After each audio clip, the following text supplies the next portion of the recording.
pirmas dalykas stiprinti šeimos institutą ir skatinti gimstamumą Lietuvoje ir baigti visas tas nesąmonės, kad ten šeima yra bet kas tik tai sugalvoja ir kas ten save identifikuoja, kaip šeimą galima laikyti. Ne, mes turim normaliai stiprinti šeimos institutą tam, kad didinti gimstamumą, nes mums iš esmės reikia tautos prieaugio. Finansinė paskata, jinai taip stipri, bet ne visada finansinės paskatos yra tas toksai lemiamas sprendimas.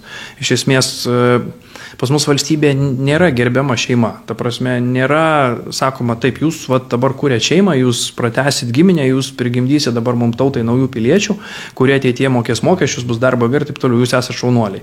Ne, jie sako, nieko čia panašaus. Šeima, bet ten kažkas su draugu irgi šeima, kažkas su dar kažkuo, ten šeima. Ta prasme, yra devalvuota apskritai šeimos ta samprata, nėra tokios pagarbos, nėra tie žmonės parodoma, kad jie yra svarbus valstybei. Ir tada jau sekantis etapas yra lengvatos.